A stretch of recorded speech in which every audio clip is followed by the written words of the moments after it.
Voilà, mes amis, on va commencer. Désactivez vos micros. Et aujourd'hui, j'avoue un enseignement un peu particulier, un peu spécial, parce que je vais aujourd'hui révéler des choses. Je ne dis pas que j'en ai jamais encore parlé, mais disons peut-être pas d'une manière aussi claire que je vais le faire aujourd'hui. Vous allez comprendre au fur et à mesure de quoi il s'agit. Et pour l'instant, je reste on pourrait dire dans le flou, et au fur et à mesure, vous comprendrez un petit peu mieux de quoi il s'agit. Il y a un verset dans la Torah qui dit « Zot ha-Torah ha-Adam ». En français, la Torah, c'est l'homme. Bien sûr, quand je dis homme en français, on pense à l'homme d'une manière générale. Mais comme je l'ai souvent expliqué, pour ceux qui me suivent, ils le savent, le mot Adam, Adam en français, mais le mot Adam dans la Torah signifie l'homme complet, l'homme parfait. Ce qui veut dire que le verset nous révèle que pour être un homme véritable, un véritable Adam ou un Ben Adam, comme je les appelle, Zot ha-Torah Adam. Sans la Torah, il est absolument impossible d'atteindre la véritable dimension que l'on appelle Adam. Il y a un autre verset, au fur et à mesure j'expliquerai, qui dit « En lecha ben chorin ela mi she'osek baTorah ». Traduction en français, n'est appelé un homme libre, véritablement libre, que celui qui est accroché à la Torah. Donc le premier verset explique, encore une fois, que n'est véritablement un homme, Adam, que celui qui est lié à la Torah, n'est véritablement libre que celui qui est lié à la Torah. Alors qu'est-ce que cela signifie? Pour l'instant, c'est très flou. Comme je ne cesse de l'expliquer dans tous mes cours, les versets de la Torah sont complètement codés. Et il faut énormément de travail pour commencer à rentrer à l'intérieur et à dévoiler véritablement de quoi il s'agit. Mais pour l'instant, restons dans les codes. Il y a un autre verset qui dit « Istakel beoraita ubara alma » que pour créer le monde, Hachem a regardé dans la Torah comme un architecte, comme un constructeur à qui l'architecte a remis le plan, et pour construire ce qu'il doit construire, il regarde constamment sur le plan pour faire attention de ne pas faire d'erreur. Et donc, nos maîtres affirment que la Torah est le plan du monde. Alors bien sûr, la question qui se pose, et je vais commencer maintenant à décrypter ce qui se cache derrière les 3 versets que j'ai ramenés, c'est comment la Torah peut être le plan du monde, puisque la Torah apparemment fait allusion à une dimension très spirituelle. Dans le monde, il n'y a pas que des choses spirituelles, il y a aussi la matière, il y a tout ce qui touche ce monde matériel. Quel rapport entre la Torah et ce monde? Alors, je veux maintenant commencer à expliquer. En vérité, nos maîtres expliquent que tout ce qu'il y a dans le monde matériel n'est que le reflet de ce qui existe dans notre monde aussi, mais dans une dimension plus spirituelle, c'est-à-dire que la science ne peut pas capter. Quand je dis dimension spirituelle, mes amis, il faut bien que vous me compreniez. Je ne parle pas de théories floues, célestes, etc. C'est-à-dire que quand on parle dans la Torah de la dimension spirituelle, on fait allusion à de véritables forces, à de véritables énergies qui existent, mais qui ne sont pas perceptibles par le biais de la science. La science ne peut percevoir que tout ce qui appartient, les énergies, les forces qui appartiennent au monde matériel. Mais toutes les énergies et les forces qui appartiennent au monde spirituel, la science n'a aucun moyen de les atteindre. Malgré tout, ces forces, ces énergies existent dans notre monde, comme je vais l'expliquer. Et plus encore, le monde matériel n'est que le reflet dans la matérialité de tout ce qui existe dans notre monde, mais sur le plan spirituel. Et je vais maintenant commencer à expliquer. Je vais donner un exemple très clair qui sera le fondement de l'enseignement d'aujourd'hui. On est tous d'accord, mes amis, que dans le monde matériel, il y a des énergies positives, des énergies négatives. il y a des forces positives et des forces négatives. Il y a des champignons qui sont très bons, il y a des champignons empoisonnés qui tuent. Il y a des animaux qui sont très bons, comme un chien apprivoisé et qui ne cesse de te caresser, de te lécher, etc. Et il y a des animaux très dangereux, comme le serpent, comme le scorpion et quantité d'autres. C'est-à-dire que dans le monde matériel, il y a des énergies positives et il y a des énergies négatives. Et si quelqu'un n'a pas la connaissance des champignons et qu'il va en forêt et qu'il prend un champignon et qu'il le met dans sa salade et qu'il ne sait pas que c'est un champignon empoisonné, il va mourir. Et il y a bien sûr des milliers et des milliers d'autres exemples. Si tu sors en chemise courte en hiver, tu risques de faire une pneumonie et tu ne t'en sortiras pas.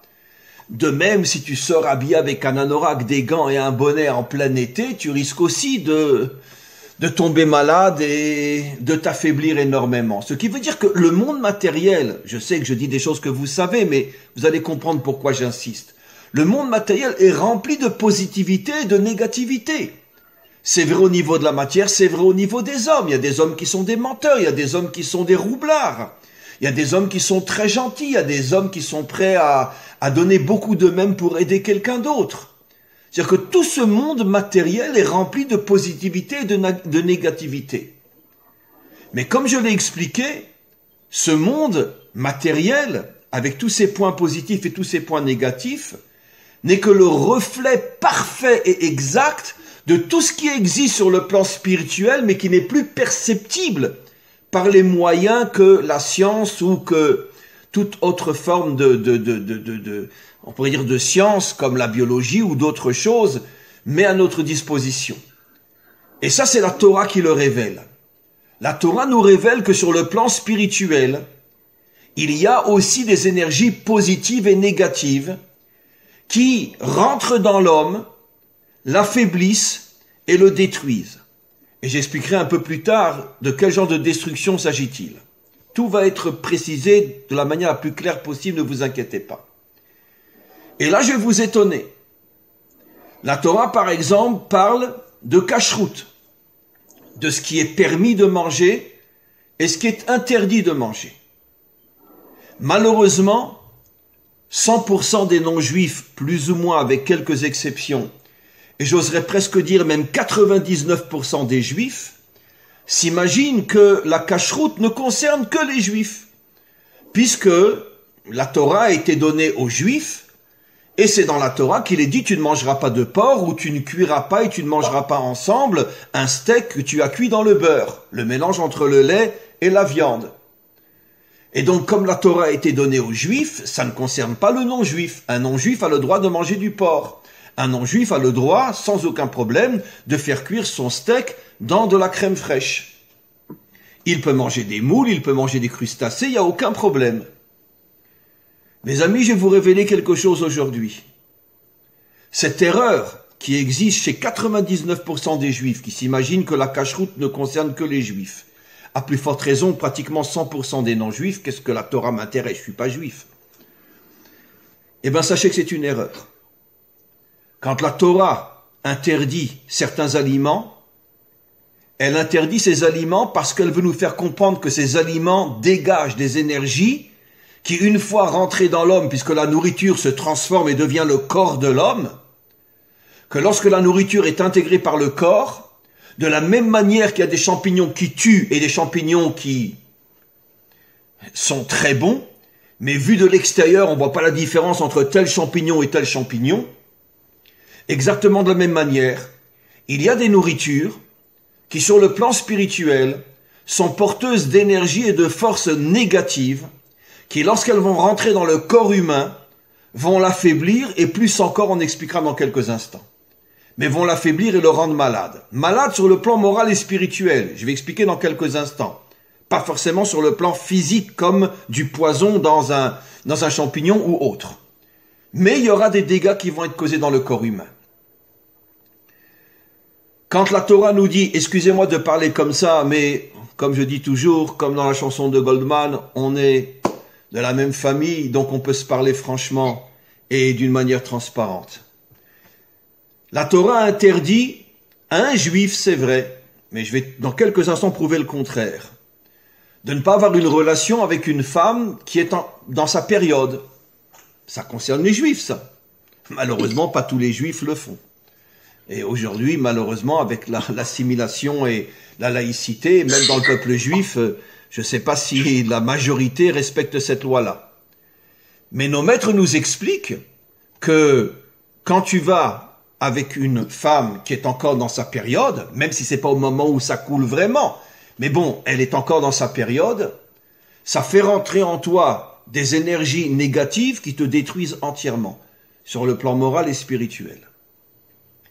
Et nos maîtres vont jusqu'à dire que les énergies les plus destructrices qui existent dans ce monde sont précisément la relation entre un homme et une femme pendant la période des règles. Encore une fois, 100% des juifs vont dire « mais nous on n'en a rien à foutre, ça concerne les juifs ». Et 80% des juifs, malheureusement aujourd'hui, vont dire « ouais, mais ça c'est pour les religieux, nous on est laïcs, on est comme tout le monde, ça ne nous concerne pas ». Et c'est comme ça que des énergies négatives rentrent dans l'humanité tout entière et l'affaiblissent et la font tomber.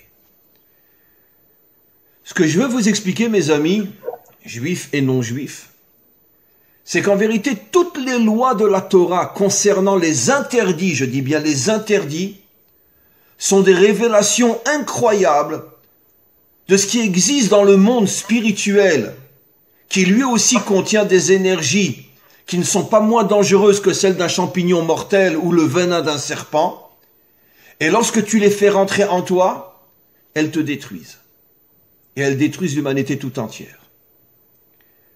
D'où je le sais? Eh bien, n'oublions pas ce texte absolument incroyable que j'ai déjà enseigné des dizaines de fois. Nos maîtres affirment que quand Dieu est venu proposer la Torah aux Bnei Israël, aux enfants d'Israël, il l'a proposé aux 70 nations. Et les nations l'ont refusé. Nos commentaires posent une question. Mais attends, quelle Torah il a proposé aux nations? La Torah d'Abraham, Yitzhak et Yaakov? Quel est le lien entre un Germain et Abraham, Yitzhak et Yaakov? Quel est le lien entre un Belge et Abraham, Yitzhak et Yaakov? Quel est le lien entre la descente en Égypte du peuple juif et l'histoire des Chinois ou l'histoire des Japonais? Quelle Torah il a proposé aux nations? Quelle Torah? Nos maîtres répondent, il y a dans la Torah deux parties. Il y a l'histoire et il y a les règles et les lois. Les règles et les lois, le maître du monde les a proposées à toutes les nations pour les protéger et pour les garder et les sauver de la même manière que ces lois ont été proposées à Israël. C'est-à-dire que dans la Torah que Dieu a proposée aux nations, il y avait aussi « tu ne mangeras pas de porc », même si le jambon beurre est délicieux. Tu ne mangeras pas de porc. Dans les règles données aux nations, il y avait « tu ne cuiras pas et tu ne mangeras pas ensemble le lait et la viande ». Dans les lois données aux nations, il y avait « tu attendras que ta femme ait fini sa période de règles avant de pouvoir t'unir à elle ». Et des centaines d'autres lois. Et pourquoi? Parce que le maître du monde voulait révéler aux nations que de la même manière que tout le monde sait que dans ce monde il y a des choses dangereuses, si tu mets ton doigt dans une prise électrique, tu vas être électrocuté, d'accord? De la même manière, si tu fais rentrer dans ton corps du porc, il va t'électrocuter. D'une autre manière, mais il va t'électrocuter aussi. Ça veut dire qu'il va causer des dégâts en toi. Malheureusement, les nations n'ont pas accepté la Torah. Et donc, c'est pour ça que ça fait des millénaires que tout le monde pense que ces lois-là ne concernent que les Juifs. Mais c'est une erreur fondamentale. Et lorsque le Mashiach viendra et il se dévoilera, la première chose qu'il arrivera à faire, c'est réussir et convaincre toutes les nations de revenir et de respecter les interdits de la Torah qui n'ont rien à voir avec le peuple juif, mais qui concerne l'humanité tout entière. Maintenant, on comprend pourquoi, je reviens sur les 3 versets, mais j'ai encore beaucoup de choses à expliquer. Nos maîtres disent, n'est un homme véritable que celui qui respecte la Torah, parce que si tu ne la respectes pas, des tas de choses vont se casser en toi, comme je vais le prouver dans quelques instants. Tu vas faire rentrer en toi des énergies tellement négatives qu'elles vont te détruire à 80%. Je vais donner une preuve tout à l'heure. De même, on comprend pourquoi la Torah nous dit, le verset nous dit, n'est un homme libre que celui qui respecte la Torah. Je vais donner un exemple très simple. Eh ben, si tu te fais mordre par un chien qui a la rage, tu vas t'affaiblir, tu vas peut-être tomber dans le coma, tu vas peut-être mourir, et même si tu t'en sors, pendant longtemps, tu vas porter des séquelles qui vont faire de toi un homme faible et un homme soumis. Donc tu as perdu ta liberté. Si tu sors à moitié nu en plein hiver en Russie quand il fait moins 30 dehors, tu vas te prendre une telle pneumonie que peut-être pendant des années, tu auras les poumons abîmés, tu vas rester soumis finalement à ces énergies négatives matérielles qui sont rentrées en toi et qui te privent de ta liberté. Par contre, si tu respectes les lois de la nature et à plus forte raison les lois de la Torah, tu es un homme libre. Parce que tu es protégé de tous ces fléaux qui en rentrant en toi vont t'affaiblir et vont te soumettre. Un homme malade est un homme soumis. Parce qu'il doit rester au lit, parce qu'il doit prendre des médicaments, parce qu'il ne peut pas sortir, parce qu'il ne peut pas faire de sport, parce que si, parce que ça. Et donc il est soumis. Il n'est plus libre. Et on comprend maintenant le 3e verset qui dit que toute la création a été créée à partir de la Torah, et pas seulement les Juifs. Ça veut dire que les interdits et les règles que nous dévoile la Torah sont le plan de la création tout entière.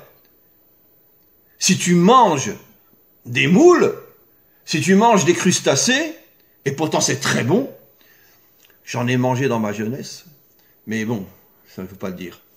Et c'est sûr que c'est très très bon, d'accord? Jusqu'à 16 ans j'en ai mangé parce que je suis revenu à la Torah qu'à l'âge de 16 ans. Donc c'est vrai que les moules c'est très bon. Mais d'un autre côté, le maître du monde nous révèle que dans les moules, il y a quelque chose de négatif qui, rentré dans le corps humain, vont le priver de sa dimension de Adam véritable. Maintenant, vous me posez la question, mais pourquoi dans les moules et pas dans un mouton? Alors, je vous poserai la question, pourquoi dans ce champignon-là et pas dans l'autre champignon? Pourquoi? Pourquoi quand je rentre une prise dans la prise, tout se passe bien, et quand je rentre mon doigt, je suis électrocuté? Il y a des règles dans ce monde. De la même manière, dans la nature, il y a des règles. Ça te fait du bien, ça te fait du mal. C'est comme ça que ça fonctionne. Maintenant, allons plus loin. Dit d'une manière très simple. Regardez comment la Torah commence. À Adam et Ève, il est interdit de manger quelque chose.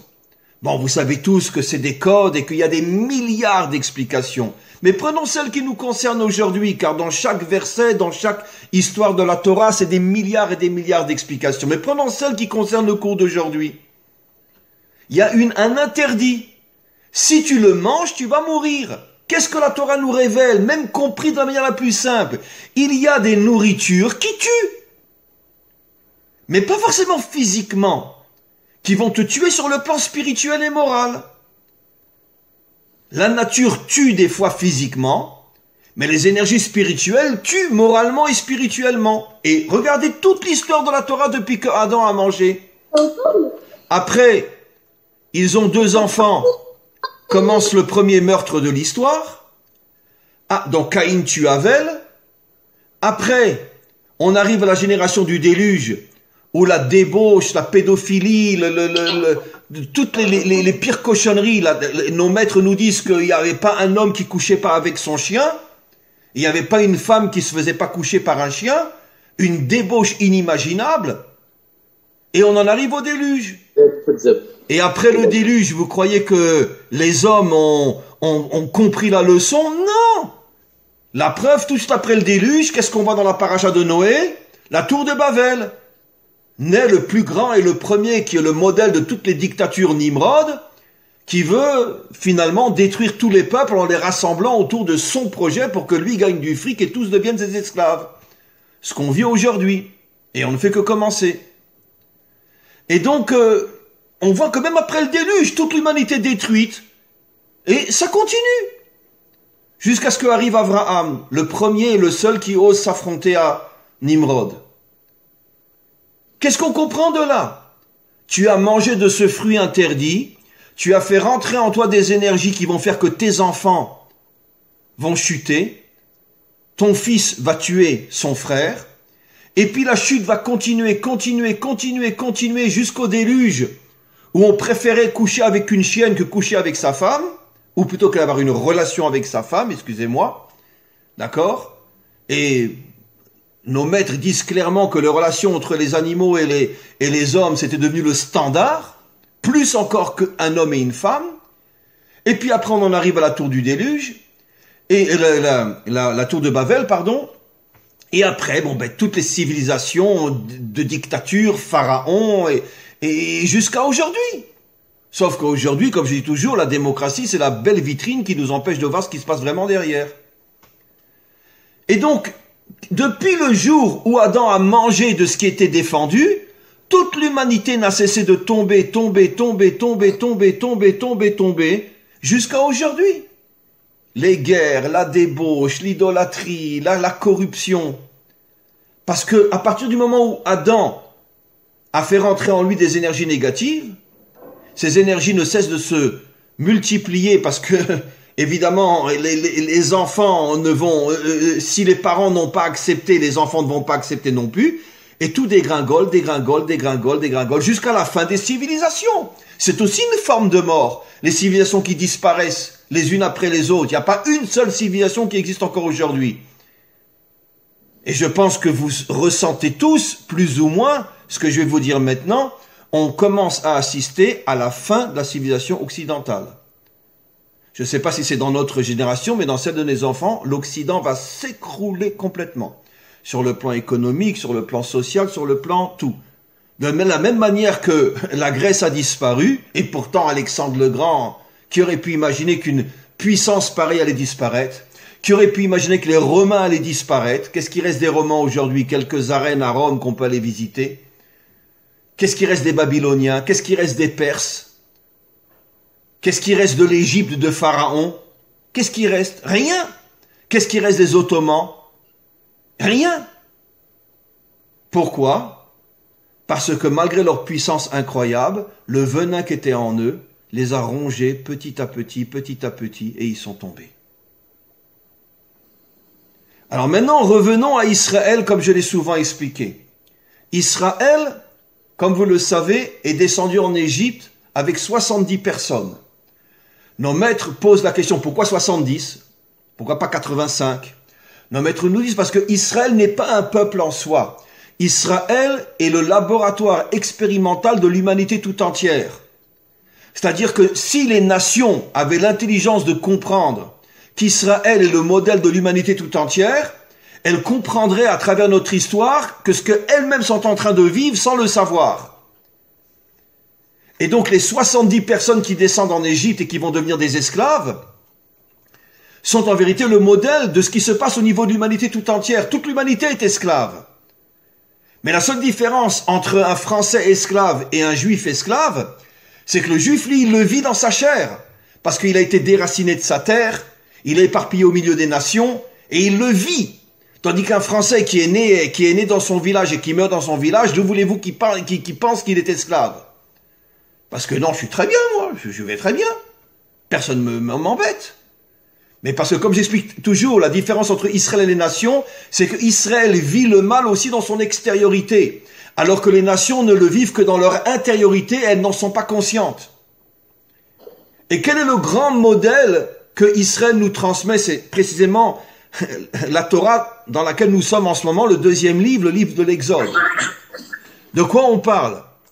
Que finalement, Israël est devenu esclave. Ça veut dire quoi? C'est pas Israël qui est devenu esclave, c'est un modèle universel pour l'humanité tout entière. Israël est devenu l'esclave d'un dictateur. Et l'humanité tout entière est l'esclave des dictateurs ou de la démocratie ou peu importe, des médias et de tous les mensonges qui font que finalement on gobe tout et on suit tout comme des moutons et on fait toute la journée. Et on ne se rend même pas compte qu'on est esclave du système qui nous écrase. C'est pas Israël qui était esclave, c'est l'humanité tout entière qui est esclave. Et c'est le modèle de toute l'histoire. Et regardez mes amis, combien de Juifs sont sortis d'Égypte? 1/5. 80% ne sont pas sortis d'Égypte. 80% ne sont pas sortis d'Égypte. Ça veut dire quoi? Ça veut dire que la Torah ici nous transmet un message incroyable. Depuis qu'il y a eu la première transgression d'un interdit qui a fait rentrer des énergies négatives dans l'homme et après dans tous ses descendants, on veut nous faire comprendre que, encore une fois, Israël étant le modèle de l'humanité tout entière, 80% des forces qui nous habitent en tant qu'individus et en tant que nation sont des forces négatives. 80%. Pourquoi 80% ne sont pas sortis d'Égypte? Parce que ce n'étaient pas des vrais juifs. Ils étaient complètement déconnectés du peuple juif. Mais pourquoi? Parce qu'ils représentent ces 80% de saleté qui se trouvent à l'intérieur d'une nation. Ce qui veut dire que j'ai honte et peur de le dire. Mais chacun d'entre nous doit comprendre, s'il a l'honnêteté de comprendre ce que je dis, qu'en tant qu'individu, 80% de mon être est abîmé, et je suis à des années-lumière d'être un vrai Adam, et au niveau d'une nation, 80% de la nation est abîmée. Et c'est pour ça que 80% d'Israël n'est pas sorti d'Égypte. Parce que c'était la partie abîmée. 20% seulement sont sortis. Et ces 20% sont sortis. Ça y est, c'est les fils de Dieu, mais pas du tout. On les connaît, les Juifs. Combien de révoltes dans le désert? Et après encore 4 exils, 2 destructions de temples. Et jusqu'à aujourd'hui. Et jusqu'à aujourd'hui, le peuple juif aujourd'hui, j'espère ne pas exagérer, je pense que au moins 60% des Juifs aujourd'hui sont complètement déconnectés de la Torah.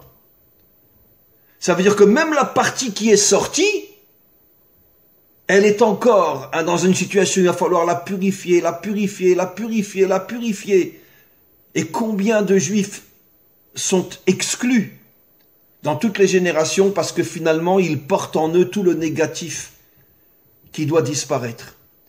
Et à combien plus forte raison au niveau des nations, qui elles ne se rendent même pas compte qu'elles vivent la même histoire, mais dans leur intériorité, c'est pour ça qu'elles ne se rendent pas compte. Qu'est-ce qu'on comprend de là, mes amis? En revenant au début du cours, que finalement, quand la Torah nous interdit certaines choses, et que malheureusement, je commence d'abord par les Juifs, la grande majorité des Juifs sont persuadés que ça ne concerne que les Juifs, ne parlons même pas des nations, c'est une des erreurs les plus graves, les plus criminelles de toute l'histoire humaine.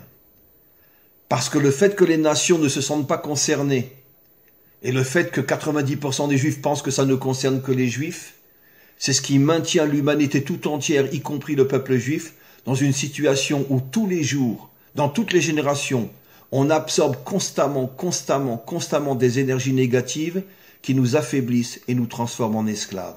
C'est quoi le symbole du juif transformé en esclave en Égypte? C'est qu'on est dépendant de forces qui s'imposent à nous comme une maladie, comme une faiblesse. Et on ne s'en rend même pas compte. D'où je sais qu'on ne s'en rend même pas compte, nos maîtres, il y a plus de 2000 ans, vont inventer une histoire folle, qui bien sûr ne peut pas être comprise à la lettre. Il y a des commentaires de plus de 2000 ans où ils disent que c'était pas la peine de poster des soldats autour des chantiers de travail des esclaves, parce qu'aucun esclave ne pensait à s'échapper, parce que personne ne savait qu'il était esclave. Attends, quand tu es fouetté toute la journée, tu sais pas que tu es un esclave. Qu'est-ce qu'ils veulent nous dire? Beaucoup de nos commentaires expliquent sur ces commentaires-là qu'en vérité, l'intention de nos maîtres était de dire qu'il y a plusieurs formes d'esclavage.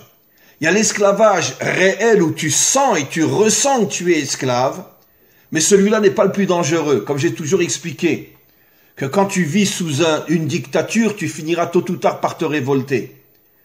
Mais quand tu vis sous un système qui te donne l'impression que tu n'es pas un esclave, tu ne penses même pas à t'échapper. Et nos maîtres font allusion au fait qu'un jour, l'esclavage des hommes et des peuples et de l'humanité tout entière sera tel que personne n'acceptera qu'on dise de lui c'est un esclave puisqu'il se sentira libre. Alors qu'il est complètement prisonnier d'un système qui en fait ce que le système veut qu'il devienne. Un point c'est tout. Un point c'est tout. Vous savez, je vais vous donner un exemple terrible qui me fait très mal. Vous avez le droit de ne pas être d'accord avec moi. D'accord? Mais vraiment, vous n'avez pas être d'accord avec moi. Quel est le pays où il y a le plus de vaccins en ce moment dans le monde? Chez nous. On en est à 2 millions déjà. Et Bibi a prévu que d'ici fin mars, tout Israël est vacciné. Combien il y a de vaccins en France? Quelques milliers, je crois, ou quelques centaines. Mais comment c'est possible? La vaccination en Israël a commencé il y a 2 ou 3 semaines. On est déjà à 2 millions de vaccinés. Et Bibi a prévu, et à mon avis il a raison, que d'ici fin mars, pratiquement 90 ou pas 98% de la population sera vaccinée. Mais ils sont tarés ces juifs ou pas? Mais c'est pas possible. Mais comment c'est possible? Pourquoi on est les premiers à vouloir se vacciner? Pourquoi?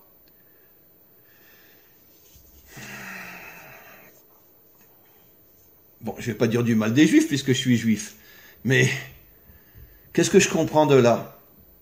Pourquoi la Torah prend le modèle d'un peuple esclave? Ce sont des juifs. Parce que, encore une fois, Israël est le modèle du monde. Et quand le maître du monde veut nous faire comprendre à quel point l'humanité est soumise et esclave, des fois, et malheureusement trop souvent, ça passe encore une fois par le peuple juif, qui est censé servir de modèle aux autres. Regardez, en les voyant eux, vous voyez vous. Bon, c'est vrai, vous n'êtes pas encore vaccinés comme eux, mais vous êtes esclaves dans des millions d'autres domaines. Comment c'est possible? 2 millions en 2 semaines, en 3 semaines, 2 millions de vaccins. Et on aura peut-être 6 ou 7 millions de vaccins d'ici la fin du mois de mars. Alors évidemment, vous avez le droit de dire, mais il est complètement taré ce bonhomme. Au contraire, tape dans les mains, sois content, vous vous rendez compte. Israël va être le premier pays qui va sortir du corona. Ouais. Ne vous inquiétez pas, ils sont déjà en train de nous annoncer que le virus est en train de muter et que de toute façon, le vaccin, il sert pas à grand-chose. Et puis de toute façon, je ne dirai pas tout ce que je sais, tout ce que je pense sur ce vaccin et sur le corona, parce que là, vous allez me traiter de fou et j'ai envie de rester votre ami. Donc, je ne parlerai pas. Très bien. Mais qu'ils arrêtent de se foutre de nous, avec leur corona et leur vaccin. D'accord? Qu'ils arrêtent de se foutre de nous. Heureusement, en Israël, il y a des gens comme moi ou d'autres qui préféreront aller en prison, mais qui ne se feront pas vacciner. Bon, j'espère qu'ils vont pas me sauter dessus, me prendre mon bras et me mettre une aiguille de force dans le bras, parce que là, j'aurai pas le choix. Mais ils sont déjà en train, en Israël, de nous dire, ceux qui ne sont pas vaccinés ne pourront plus aller dans les supermarchés pour faire leurs courses, ils pourront plus aller dans les restaurants, si tu travailles dans un endroit où il y a du monde, tu vas être licencié parce que tu mets les autres en danger, etc. Tu pourras plus aller dans les hôtels. Ce qui est déjà sûr, c'est qu'on peut plus voyager. Alors j'ai un grand problème, mes amis, c'est que je suis un fou de la Provence. Marseille et la région, Cassis, Moustier. Je suis un fou de la Provence. Aubagne. Aix-en-Provence. Eh ben, comme je vais pas me faire vacciner, sauf si on me vaccine de force, je pourrais plus aller en Provence. S'il y en a un qui a un système pour me dire comment je pourrais venir sans prendre l'avion, vous m'expliquez, hein. Parce que j'ai besoin, je veux revoir ma Provence. Et la Suisse aussi. J'adore la Suisse. Mais j'avoue franchement qu'au-dessus de tout, c'est la Provence. Je ne sais pas pourquoi, mais quand je suis en Provence, je deviens fou. J'ai des frissons partout. Je ne sais pas pourquoi. Bon, peut-être que dans un ancien Gilgoul, j'ai vécu là-bas, alors j'en sais rien, peut-être. Mais quoi qu'il en soit, ce qui est déjà sûr en Israël, c'est que quelqu'un qui n'est pas vacciné ne pourra plus prendre l'avion.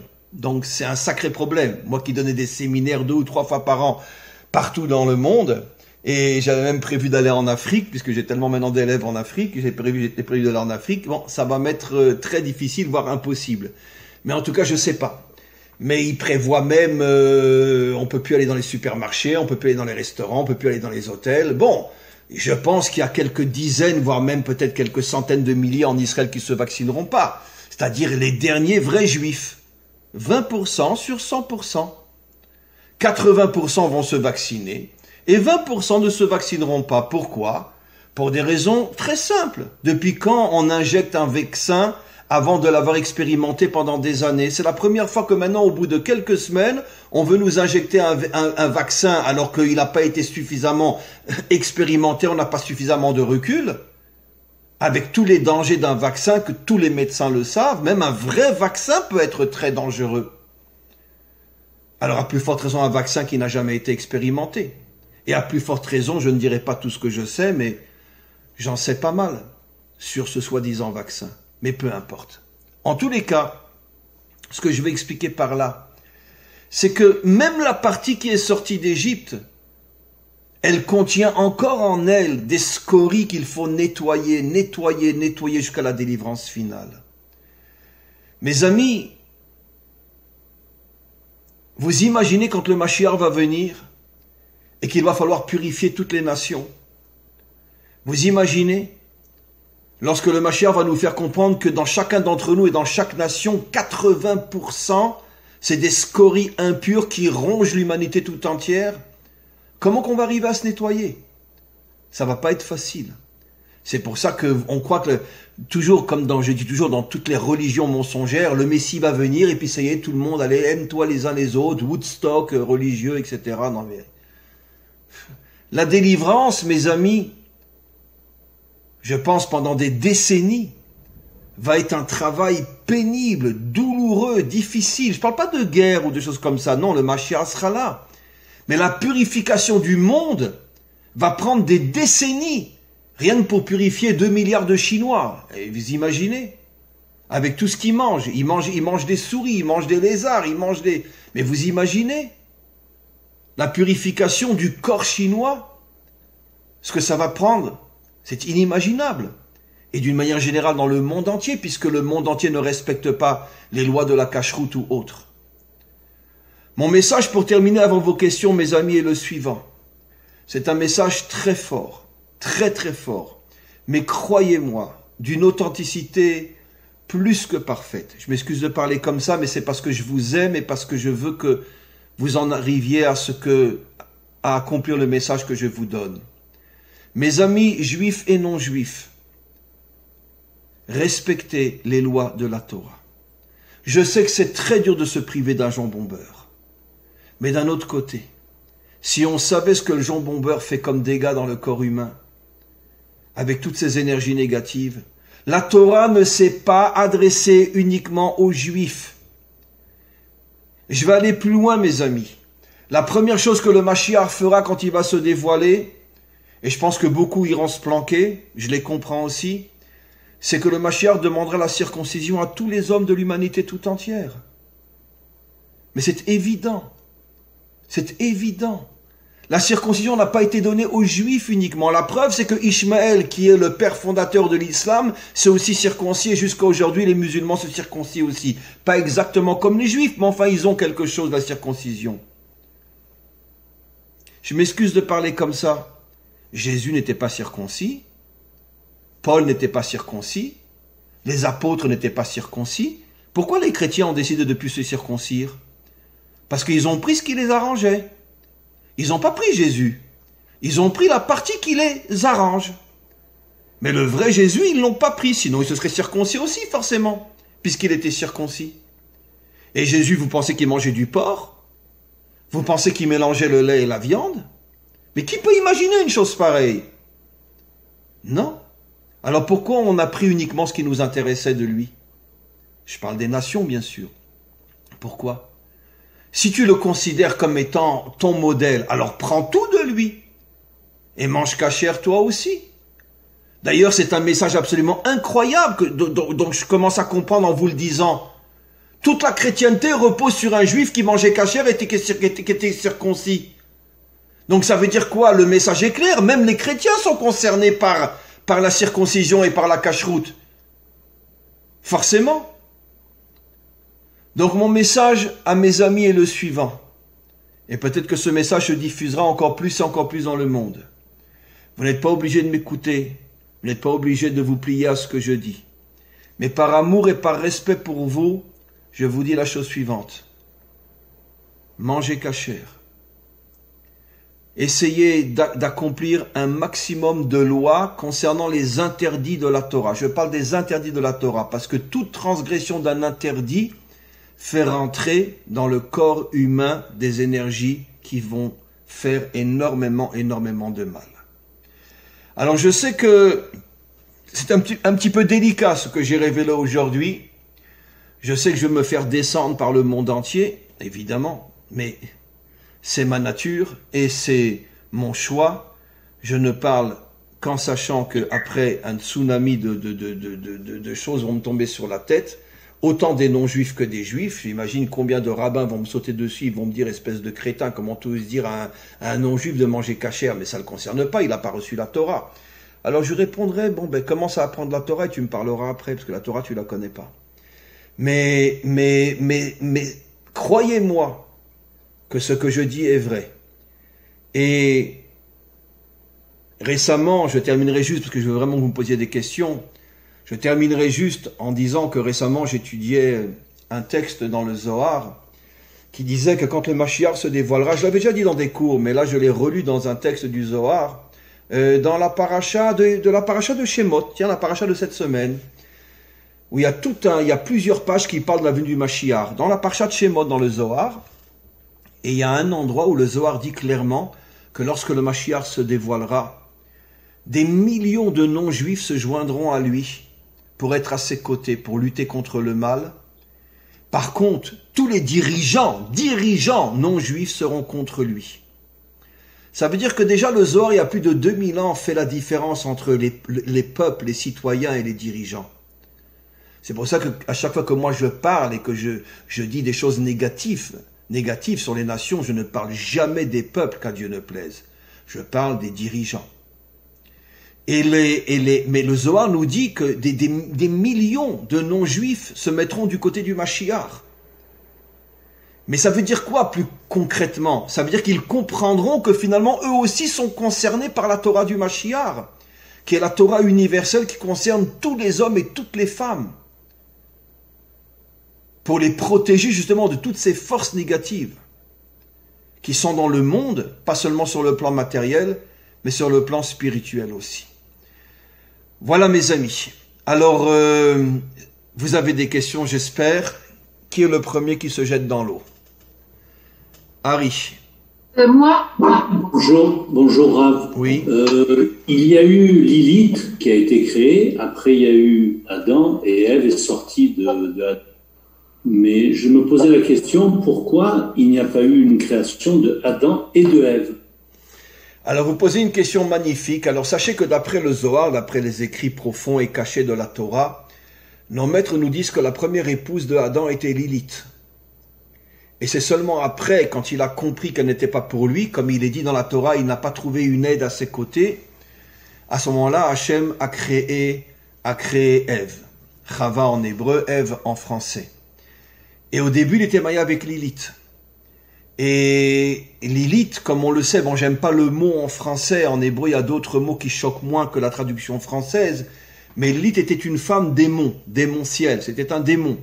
Ça veut dire que c'était pas une créature humaine. Elle avait l'apparence humaine, comme le Zohar le dit dans différents endroits, et j'ai déjà consacré des cours à cela, vous les connaissez sans doute, où j'explique que pas tous ceux qui ont une apparence humaine est forcément un véritable descendant de Adam. Nos maîtres disent clairement qu'il y a des tas d'anges déchus qui sont descendus dans ce monde et qui ont revêtu une forme humaine, mais qu'en vérité sont souvent des monstres. Et qui peut imaginer que Mengele à Auschwitz ou que Hitler était un descendant de Adam? Mais qui peut je raconte toujours cette histoire-là quand j'ai sorti mon cours sur le fait qu'il y avait des centaines de millions d'êtres humains qui ressemblaient à des hommes mais qui ne sont pas des hommes. Un jour, un rabbin en Israël m'a téléphoné, il m'a dit « Mais comment tu oses dire une chose pareille? Comment tu oses dire une chose pareille ?» Comment? Alors d'abord, j'ai rapporté mes preuves du Zohar, peu importe, mais je lui ai dit la chose suivante. Je lui ai dit « Mais attends, mais qui insulte qui?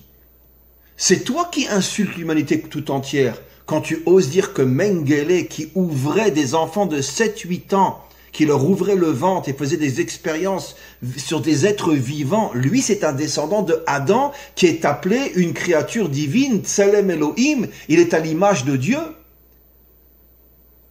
Et ma réponse était tellement simple que il a dit « Bon, très bien, je vais réfléchir. » Et il a compris qu'il avait dit, excusez-moi ma vulgarité, la honnerie de sa vie. On peut imaginer que Mengele, qui a fait des milliers d'expériences sur des êtres vivants, était un descendant de Adam. Non. C'est comme nos maîtres nous disent, c'est un shed, traduction en français, un démon, qui est descendu dans ce monde, qui a revêtu une forme humaine, mais dont toute l'intériorité n'a rien d'humain. C'est un monstre. un monstre. Malheureusement, il y a des centaines de millions de personnes qu'on croise, qu'on peut penser que c'est des êtres humains, mais en vérité, dans cette enveloppe corporelle, ce sont des Shedim. Donc des démons. Et généralement, c'est tous les grands méchants de ce monde. Daesh, c'est des êtres humains. Ils prenaient des filles de 8 ans, les Yazdinites, ils les violaient 30 ou 40 fois par jour jusqu'à ce que mort s'en suive, et c'est des êtres humains? Non mais attends, évidemment que c'est pas des êtres humains, c'est des Shedim, des démons déguisés sous forme humaine. Alors, je reviens maintenant. Pourquoi Adam a d'abord épousé une femme que nos maîtres disent qu'était d'une beauté inimaginable, c'est un peu ce qui l'a séduit, mais il s'est arrêté à son corps et il n'a pas vu que dans ce corps se cachait en vérité un démon, celle qu'on appelle Lilith. Alors pourquoi? Alors je pense que le message est que la Torah veut nous faire comprendre que toute l'histoire humaine, comme je l'ai déjà dit des milliers de fois, avance selon le principe qui est un verset explicite, il fut soir, il fut matin. L'humanité avance de l'obscurité vers la lumière. Et donc lui-même, en tant qu'homme, il a d'abord eu une expérience avec une femme démentielle, jusqu'à ce qu'il se rende compte de son erreur, il a cherché une femme authentique, et Hachem lui a donné Ève.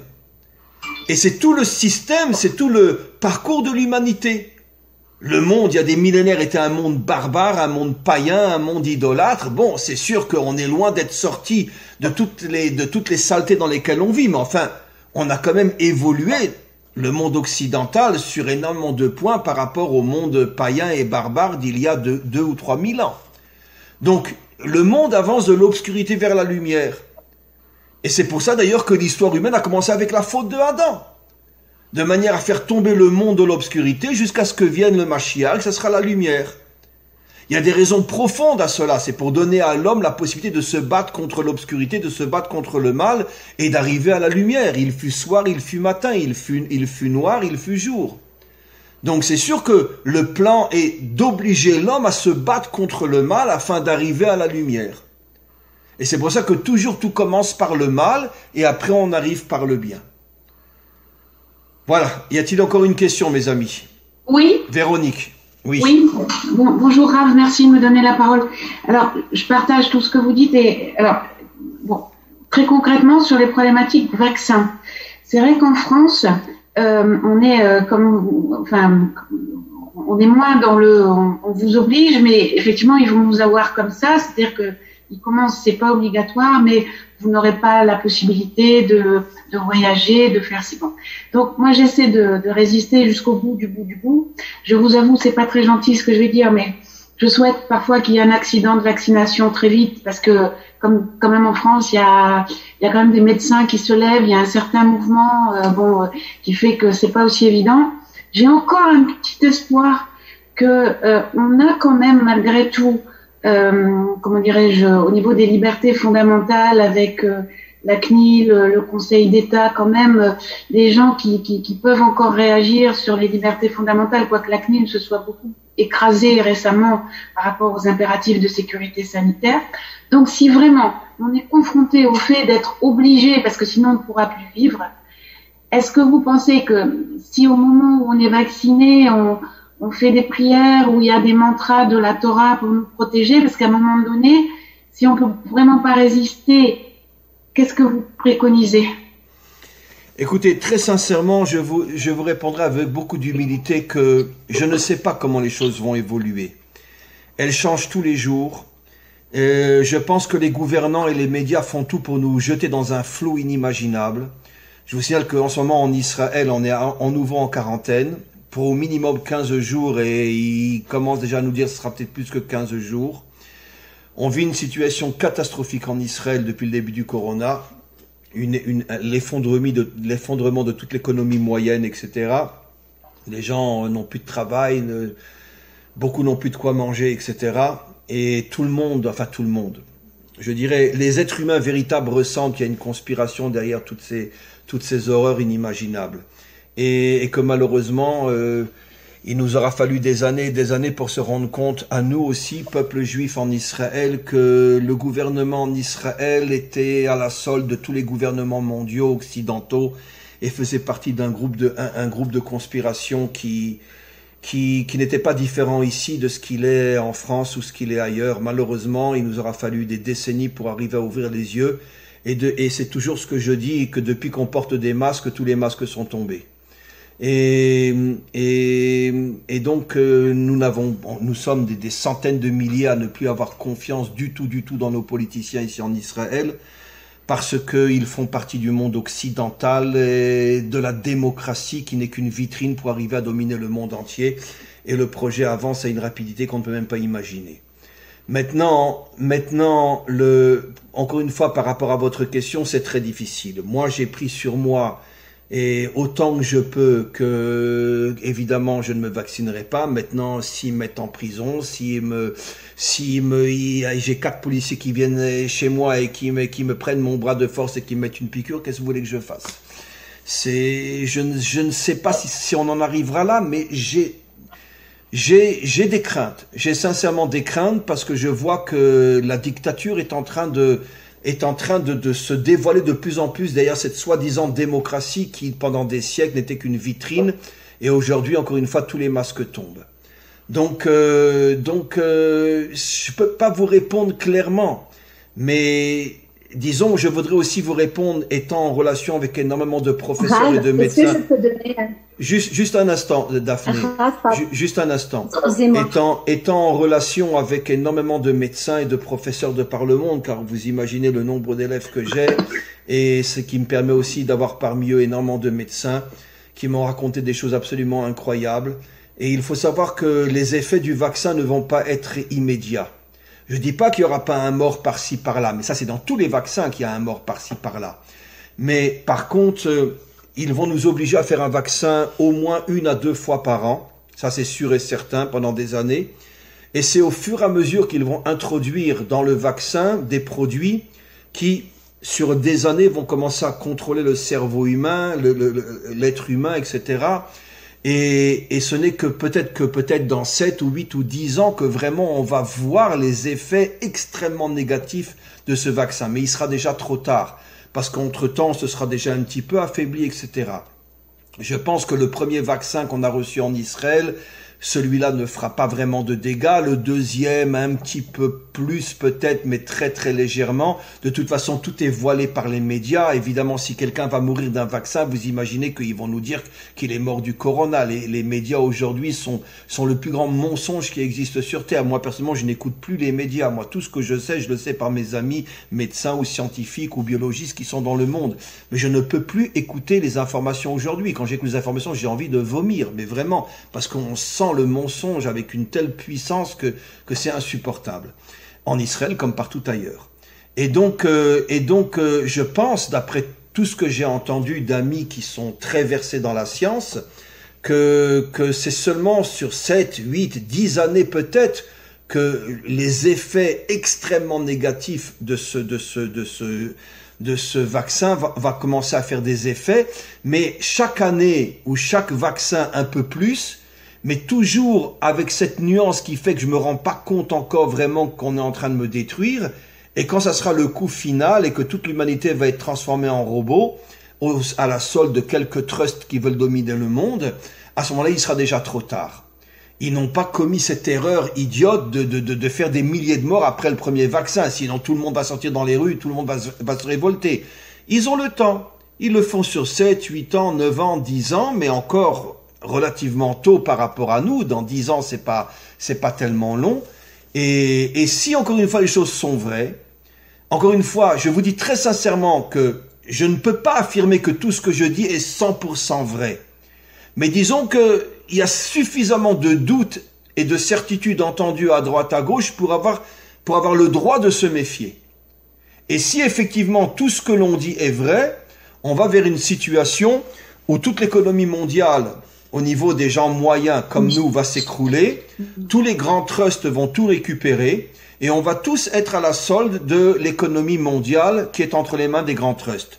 L'une des premières choses qui va se passer, que nous allons voir encore, je ne cesse de le dire, mais alors là, tous les économistes qui n'ont pas peur de prendre une balle dans la tête le disent aussi, on va très très vite vers la disparition de toute la monnaie mondiale, on n'aura que des cartes de crédit, et c'est comme ça qu'ils vont nous tenir. Parce que si tu fais pas ce qu'on te demande, on bloque ta carte de crédit et t'es mort. Tant que tu as la possibilité d'avoir de l'argent chez toi, du noir ou peu importe, bon, ben, tu peux encore survivre.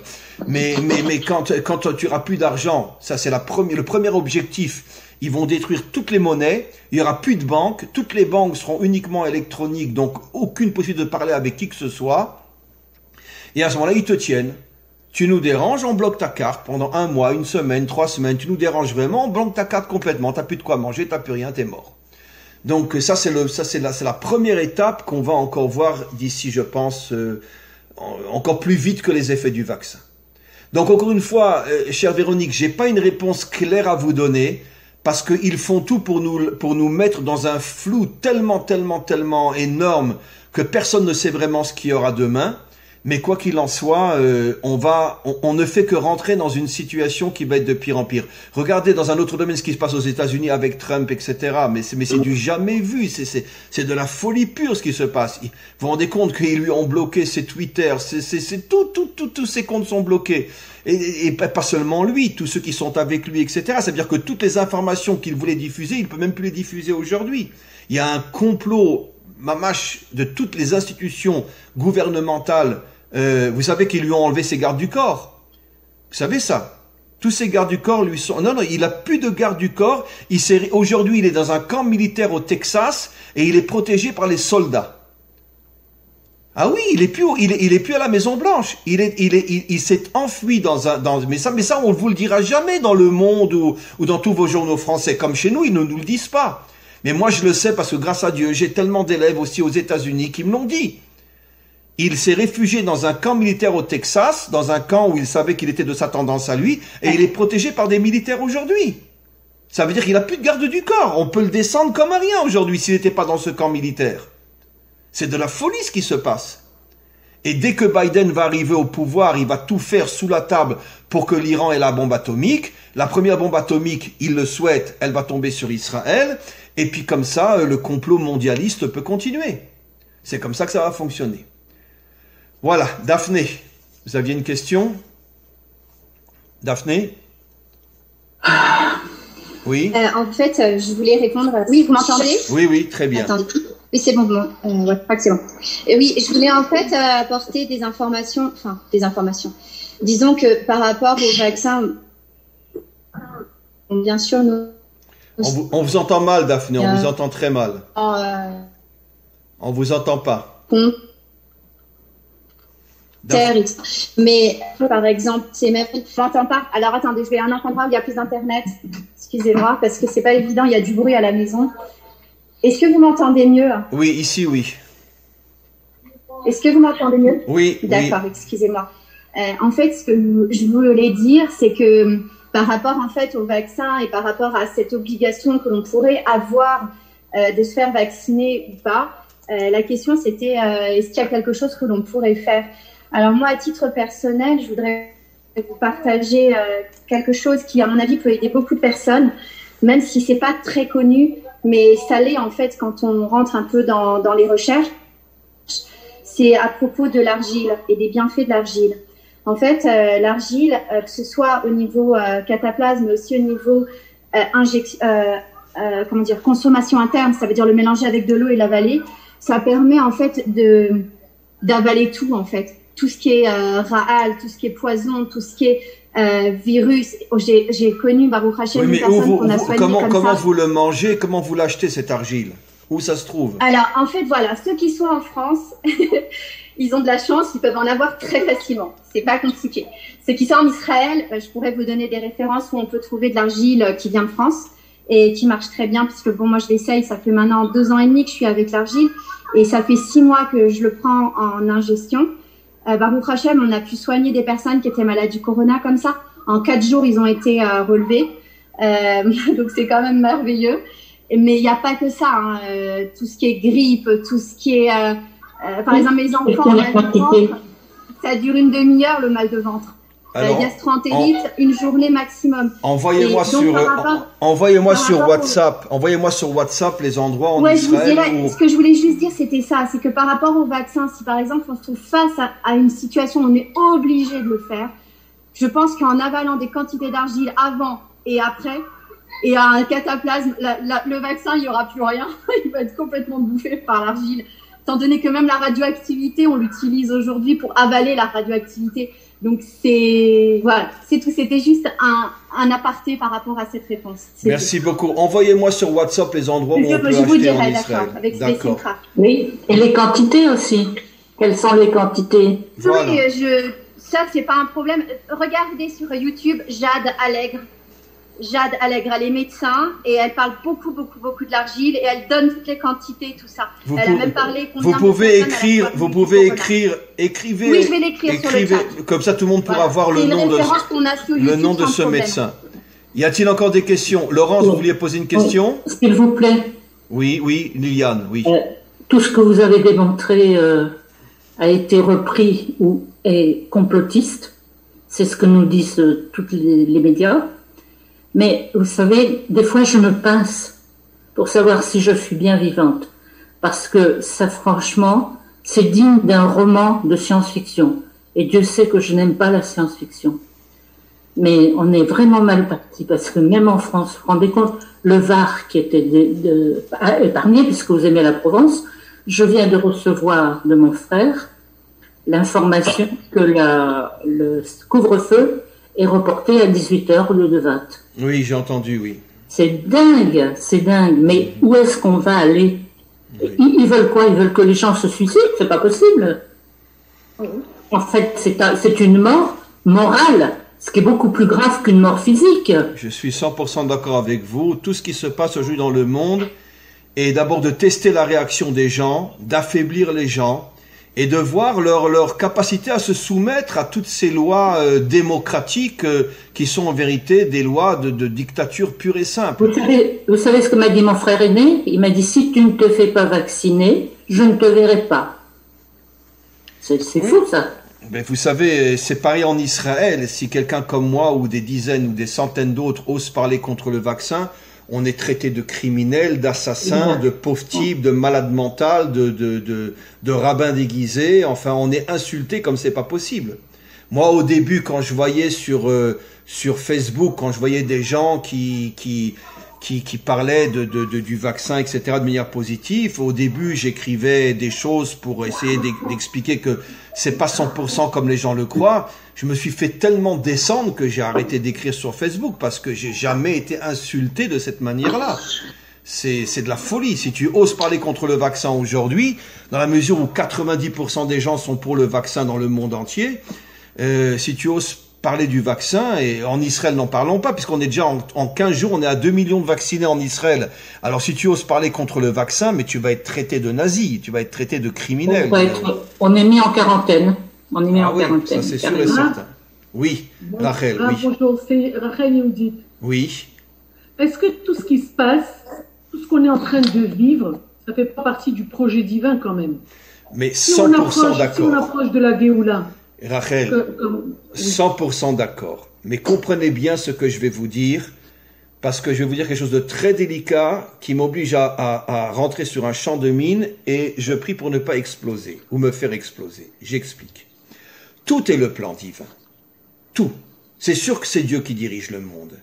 Mais il dirige le monde d'une manière qui est tellement au-dessus de notre compréhension, de notre conscience, qu'on ne peut pas vivre dans un esprit de passivité et lui dire on lui fait confiance.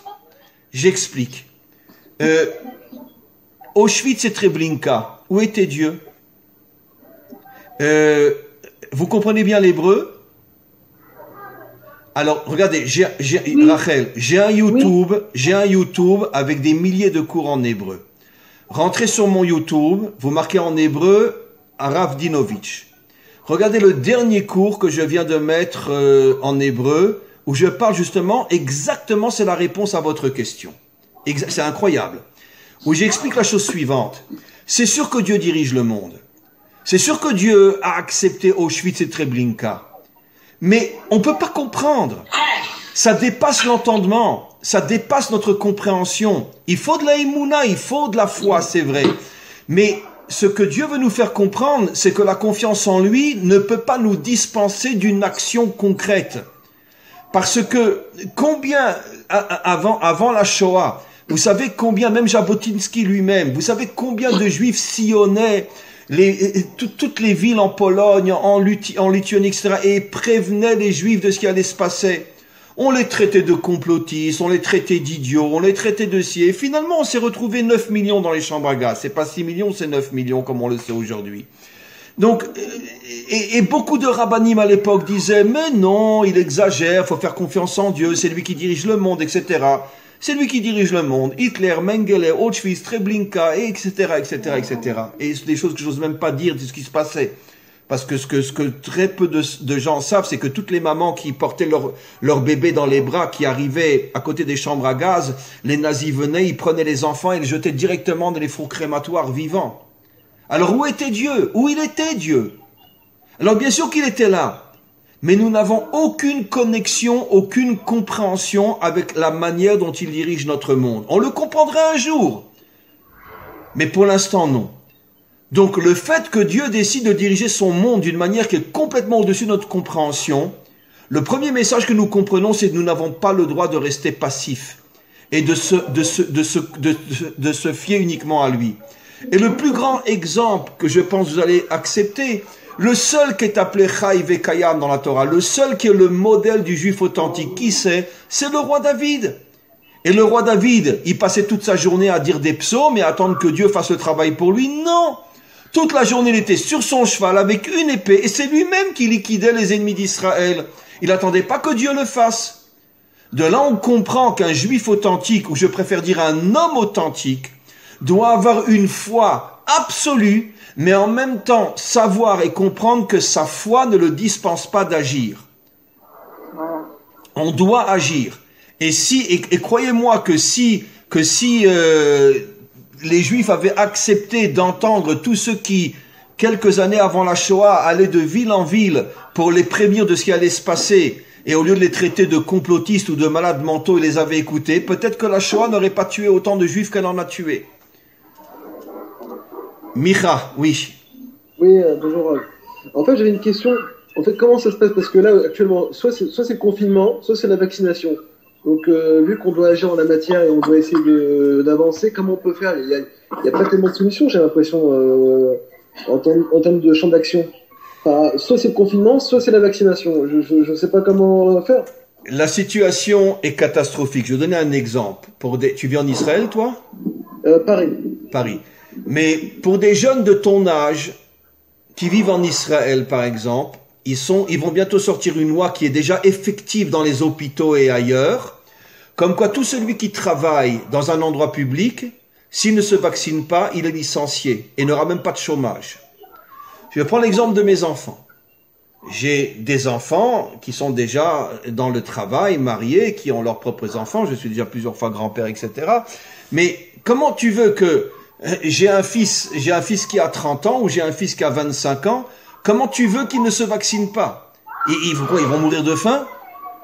Je prends deux exemples de deux fils qui travaillent dans des sociétés où il y a énormément de monde.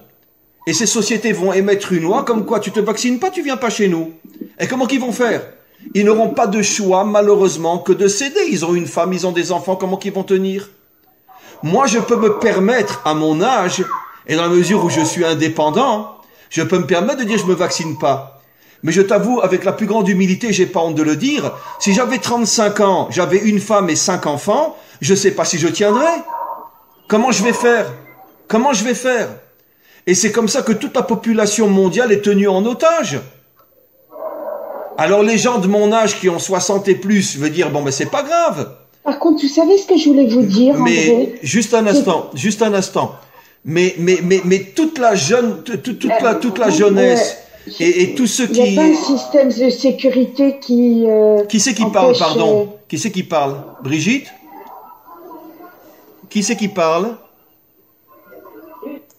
Donc, tu comprends, Micha, ce que je veux t'expliquer. 80% de la population est pris en otage et n'a pas le choix. Tu sais qu'aujourd'hui, en Israël, dans tous les hôpitaux, dans tous les services médicaux, celui qui ne se vaccine pas est viré immédiatement. Mais ça, personne n'en parle. On est en démocratie, grâce à Dieu, on est en démocratie, d'accord? Mais si tu n'es pas vacciné, tu travailles dans un hôpital, tu es viré tout de suite. Donc, et ça va bientôt passer à toutes les sociétés dans lesquelles il y a du monde. Donc la situation et croyez-moi, l'Europe a du retard sur Israël, mais ça arrivera en Europe aussi, c'est sûr et certain. À moins qu'il y ait une révolution et que les gens sortent dans les rues et cassent tout, ce qui est plus le tempérament, c'est plus le tempérament français qu'israélien malheureusement pour nous. Mais parce que les Israéliens sont pas tellement des casseurs, et je le dis d'une manière admirative. J'admire moi les manifestations françaises où les gens descendent et ils cassent tout, parce que comme ça le gouvernement il cède. Donc s'il y a effectivement ça en France et que des millions de personnes sortent et cassent tout, je pense que le gouvernement français n'imposera pas le vaccin. Mais là, ils ont pas imposé en France là pour l'instant. Oui, mais je pense que ça risque de venir s'il n'y a pas une réaction trop forte de la part des Français ou des Européens en général. En Israël, ils n'ont pas eu besoin de faire des manifestations, puisque de toute façon, tout le monde a couru pour se faire vacciner. Alors, il n'y a pas de problème. Mais par contre, en France, ce qui est surprenant, c'est que personne manifeste contre les confinements. Personne, il n'y a aucun problème. Les confinements, mais parce qu'ils sont arrivés à nous avoir avec l'histoire qu'ils veulent nous protéger, ils veulent nous sauver. Ils veulent nous sauver. Tu comprends? Je vais te donner un exemple horrible, Micha. Mais quand les Juifs descendaient après 4 ou 5 jours de train, les uns sur les autres, ils arrivaient à Auschwitz. Il y avait un gentil nazi qui venait, qui leur disait « Maintenant vous allez tous passer à la douche, on va vous laver pour que vous soyez propres. » Et toutes les mamans disaient « Oh, ils sont gentils quand même les Allemands, te rends compte, ils nous offrent des douches. » Ben, c'est horrible ce que je dis. D'abord, c'est vrai, ça s'est passé comme ça. Et c'est ça la démocratie. Ils savent comment utiliser des arguments qui nous font croire qu'ils veulent notre bien alors qu'ils veulent nous étouffer. La démocratie est la plus puissante et la plus dangereuse de toutes les dictatures qui n'a jamais existé sur Terre. Donc là, selon vous, on est rentré dans la délivrance finale. Là. On est quasiment sûr et certain. Maintenant, ça peut durer 10 ans, 20 ans, 30 ans. Mais sûr et certain que nous sommes maintenant dans la dernière étape avant la délivrance finale. Je ne me trompe pas, j'en suis certain. Il y a des centaines de rabbinim, de vrais rabbinim qui pensent la même chose et qui le disent. On est dans la dernière étape avant la délivrance finale. Par contre, Mira, ce que je peux te dire, c'est qu'on n'est même pas encore au commencement du tunnel dans lequel nous rentrons. On n'imagine même pas encore ce qui nous attend. Ça, je peux te dire. Merci beaucoup. Oui. Laurence? Oui, vous m'entendez? Oui, Laurence. Par rapport à ce que vous dites, si on a déjà pris conscience de ça, parce que bon, ça fait longtemps que je vous écoute, donc je sais très bien que ce que vous dites est entièrement vrai, est-ce qu'une partie de cette action que Hachem attend de nous, c'est de faire prendre conscience à d'autres personnes? Est-ce que ça peut être une action que Hachem peut attendre de nous? De faire prendre conscience à d'autres et encore à d'autres, et tout ça, c'est un grand bluff. Je suis 100% d'accord avec vous, c'est le devoir de chacun d'entre nous. C'est quoi le chesed? C'est quoi la bonté? C'est quoi, moi j'aime pas le mot en français, c'est quoi la charité? La charité, c'est pas seulement donner du pain à celui qui a faim. La charité, c'est toute action qui sauve d'autres personnes. Et donc, dans la situation d'aujourd'hui, tout celui qui a suffisamment de preuves et qui est convaincu que je vais vous donner un exemple. Je parlais récemment avec un médecin qui m'a dit la chose suivante. Il m'a dit à partir du moment où une population se fait vacciner, ne serait-ce qu'à 70 ou 80%, le virus n'a plus où aller et il meurt tout seul. Donc normalement, et ça va être une preuve extraordinaire, je pense chez nous en Israël les premiers. Si d'ici la fin du mois de mars, 80% de la population s'est fait vacciner, d'après toutes les règles de médecine, le virus doit disparaître. Donc pourquoi ils vont terroriser ceux qui ne se sont pas vaccinés? Et vous verrez qu'ils vont, oui, nous terroriser. Ça prouve bien que, en vérité, c'est pas un problème médical, mais c'est un problème économique et complotiste. C'est bien la preuve. Oui, mais et donc, le problème, c'est que les gens n'écoutent pas du tout. Non, les gens n'écoutent pas. Les gens n'écoutent pas. Enfin, si, je pense qu'il y en a quand même quelques centaines de milliers dans le monde qui écoutent, mais ça reste une très petite minorité. En Israël, moins, parce que je pense qu'ils sont patriotes et que le frein principal de ce que j'entends, moi, c'est parce qu'ils disent mais notre gouvernement ne peut pas agir contre nous. C'est ça le frein. Le grand problème, Laurence, pour confirmer ce que vous dites, le grand problème d'Israël, c'est que nous sommes une nation qui est née il y a 72 ans. Donc, je reprends mot pour mot ce que vous dites, qui est d'une justesse absolument incroyable, mais pour que tout le monde comprenne. On a été pendant 3000 ans sans État. Donc aujourd'hui, il y a une sorte de culte de l'État. de soumission à l'État, un peuple qui était privé de terre et d'État pendant 3000 ans, retrouve aujourd'hui un parlement, des gouvernants, et donc on est tombé aujourd'hui dans un culte qui nous aveugle, je crois, dans mes dirigeants. Et c'est lié à 3000 ans d'histoire sans pays, sans État et sans tout ça. Donc aujourd'hui, on est tombé dans un culte extrémiste de si Bibi a dit, il a forcément raison. Et si quelqu'un ose dire le contraire de Bibi, on le traite de sale juif. Et donc, c'est pour ça qu'en Israël, c'est très difficile. Mais par contre, je pense qu'en Europe, ça sera peut-être plus facile parce que aujourd'hui, il y a beaucoup moins de patriotisme et surtout, il y a plus de culte des gouvernants aujourd'hui dans le monde entier. Il y a pratiquement qu'en Israël qu'on rend encore un culte dans les dirigeants à cause de ce que j'ai expliqué, 3000 ans d'exil, 72 ans uniquement d'avoir à nouveau un pays et un État, donc ce qui nous aveugle un petit peu dans notre extrémisme gouvernemental. Mais au niveau des nations, je pense peut-être que le salut viendra des nations. Si la France et si d'autres pays arrivent à prendre conscience que si on leur impose le vaccin, c'est forcément un coup monté, et que les Français descendent dans les rues et commencent à tout casser, il se peut que ça servira d'exemple pour le monde entier, et peut-être que ça réveillera Israël aussi. Peut-être. Mais je n'ai aucun espoir que la révolte viendra d'Israël. Ça, c'est sûr que non. C'est pour ça que vous voyez que même les Israéliens, ils ont besoin des nations. Bonjour, Rav. Oui. C'est Agnès de Marseille. Oui.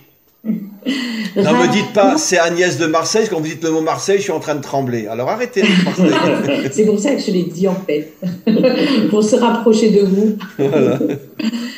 Si en fait on revient donc à la paracha de la semaine, donc il y a bien cette dualité, enfin pas cette dualité, mais cette union au contraire avec le spirituel et le matériel. Donc comment est-ce que on peut ne pas penser que dans la Torah il n'y ait pas des secrets qui peuvent nous aiguillonner par le fait de cette terreur et qu'il n'y ait pas des portes qui s'ouvrent avec tous les rabbinim qui étudient pour nous donner quelques clés, quelques possibilités de voir un espoir, désespoir, parce que là en réfléchissant, on n'est que dans la terreur et malgré notre émouna, on ne sait plus quoi faire. Écoutez, donc, je vais encore une fois confirmer ce que j'ai dit tout à l'heure. Nous ne sommes pour l'instant qu'au début. Et tout est fait pour nous mettre dans un flou, dans une panique inimaginable. Et c'est pour ça que c'est très difficile pour l'instant de pouvoir clairement dire comment il faut agir, parce que nous ne savons pas encore ce qu'il y aura vraiment demain, nous ne savons pas où nous allons. Et ce flou nous jette nous plonge dans une incertitude qui nous empêche vraiment de prendre des décisions concrètes. La seule décision concrète que moi je peux prendre, je vous oblige pas à la prendre aussi, c'est que tant qu'on me forcera pas, ils peuvent monter, descendre, même si je peux plus faire mes courses dehors, mais je n'irai pas de toute façon me faire vacciner, ça c'est sûr et certain. C'est la seule décision concrète que je peux prendre aujourd'hui. Plus, c'est difficile, parce qu'on ne sait pas comment les choses vont tourner, comment les choses, déjà ne serait-ce qu'en Europe. Chez vous, pour l'instant, on parle absolument pas d'obligation de vaccin, etc. Mais ils agissent d'une autre manière, comme a dit tout à l'heure, je ne sais plus quelle dame. On commence maintenant à mettre le couvre-feu à partir de 6 heures, et ça va s'étendre partout dans le pays. Vous allez voir. Donc, ils vont trouver d'autres moyens, etc. Parce que je pense que les dirigeants européens et surtout français sont conscients de la nature française authentique. Je parle de la nature des vrais Français. Et vous savez, c'est pas pour rien que nos maîtres nous disent que la délivrance viendra de France. C'est absolument incroyable. C'est un texte explicite qui nous dit que la délivrance viendra de France. Et sachez que le premier pays où les Juifs ont été exilés par l'Empire romain était la France. Tous les jeunes qu'ils ont obligés à rentrer comme mercenaires dans l'armée romaine, ils les ont envoyés en France pour conquérir la Gaule. Et donc, c'est assez intéressant de voir finalement, le prophète Obadiah dit clairement que après le retour des Juifs de France en Israël, à ce moment-là, il y aura la délivrance. Donc, on sent qu'il y a un lien entre le tempérament français et la délivrance. Et pourquoi? Parce que le tempérament français est un tempérament révolutionnaire. Je parle du vrai français, il y en a de moins en moins aujourd'hui. Mais le tempérament français, la Révolution française et toutes les grandes révolutions dans tous les domaines, c'est toujours venu de France. Donc, et d'ailleurs, en hébreu, c'est dans le mot France. Le mot France, en hébreu, se dit tsarfat. Et le mot tsarfat veut dire faire tomber toutes les limites. Ça veut dire, c'est extraordinaire que même dans le mot France, dit en hébreu, on a la notion de faire tomber les limites. C'est quelque chose d'extraordinaire. Et c'est pour ça que le prophète Obadiah fait une allusion pour dire que la délivrance viendra de France. Alors, donc, je pense que quand je parle de France, je ne parle pas uniquement de juifs français, je parle de la France en général. Je pense que la France va jouer un rôle majeur dans l'avancée de la délivrance finale. Je pense. Parce que malgré tout, les dirigeants n'arriveront pas à éteindre complètement le tempérament français, malgré tout ce qu'ils font avec l'immigration, etc., pour tuer la France. Parce que justement, ils ont peur du caractère français. C'est pour ça qu'ils essayent d'amener des gens de partout pour tuer l'identité française. Mais je pense qu'ils n'y arriveront pas jusqu'au bout. Et il y aura peut-être un sursaut en fin de compte qui fera que peut-être que, à nouveau, le réveil du monde passera peut-être par la France. Mais dans les détails, vous dire quoi faire pour l'instant, c'est trop difficile parce qu'on est encore vraiment qu'au début du début. Voilà. Pour terminer, mes amis, parce qu'il est très tard, et figurez-vous que j'ai cet après-midi un Zoom avec l'Indonésie, la première fois, je fais un Zoom avec l'Indonésie, je serai traduit en indonésien à 2h de l'après-midi, donc il faut que je me prépare. Ce que je voulais vous dire pour terminer sur une pointe positive, reprendre, je ne sais plus, Liliane l'a dit ou je ne sais plus qui l'a dit, non, je crois que c'était Rachel Yehoudit qui l'a dit, oui, que, évidemment, malgré la réponse que j'ai donnée à Rachel en disant que même si Dieu est partout, c'est sûr qu'on ne le comprend pas et des fois, même son attitude nous choque, comme c'était le cas à Auschwitz et Treblinka, malgré tout, ça n'abîme en rien notre émouna absolue dans le Maître du monde. Et surtout, selon des cours que j'ai déjà fait de nombreuses fois où j'explique que la grandeur et la force du Maître du monde, c'est qu'il se sert parfois même des méchants pour arriver à son but. Et les méchants ne se rendent même pas compte qu'ils sont manipulés. Je donne un exemple horrible, parce que j'ai sûr qu'on ne peut pas me comprendre. Mais en 45, on sort d'Auschwitz, en 48, on danse dans les rues de Tel Aviv pour fêter l'indépendance de l'État d'Israël. Ça veut dire qu'il aura fallu passer par Auschwitz pour arriver à la création de l'État d'Israël. C'est horrible de le dire. Parce que peut-être que beaucoup diront, on aurait préféré ni Auschwitz ni l'État d'Israël. Mais on voit que le Maître du monde se sert du mal pour finalement arriver au bien.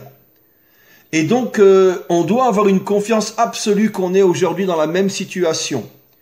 Qu'on est dans une situation aujourd'hui, effectivement, où on ne sait pas trop où on va, mais d'un autre côté, on doit avoir la certitude que la finalité, ça sera la lumière de la délivrance finale.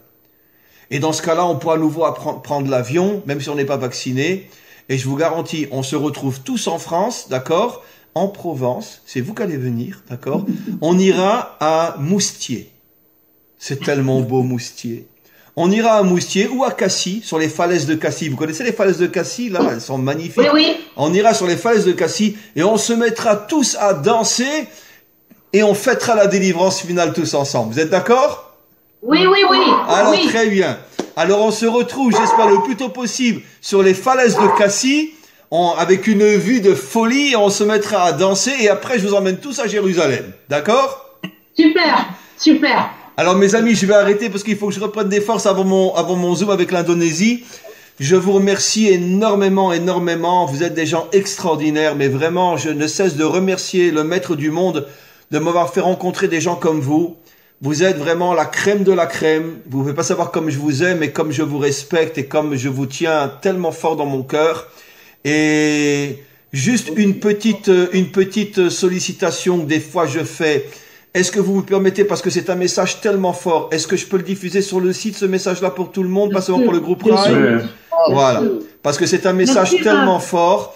Alors mes amis, encore une fois, vous me donnez votre cœur, je vous donne mon cœur, on est tous ensemble, on est de la même famille et on se prépare tous pour la délivrance finale. À très très très bientôt. Amen. J'ai oublié, Amen. j'ai oublié quelque chose. J'allais oublier quelque chose de très important. Malheureusement, dimanche matin prochain, je ne peux pas faire court. Mais par contre, je peux le remplacer si vous êtes d'accord. Est-ce que, je vous pose une question. Est-ce que vous seriez d'accord qu'on le remplace par samedi soir prochain de cette semaine? On va dire à 9h du soir, heure Israël, 8h, heure française. Est-ce que vous êtes d'accord? Oui. Alors, on va faire le Zoom samedi soir prochain. Vous recevrez un mot pour vous le rappeler, mais notez-le. 9h Israël, 8h, heure française, samedi soir prochain. On est d'accord? On est d'accord. Voilà, comme ça, on ne perd pas notre Zoom, mais dimanche prochain, je ne pourrai pas. À tous et à toutes, merci beaucoup. À très très bientôt. À bientôt, mes amis. À bientôt. Au revoir. À bientôt. Au revoir.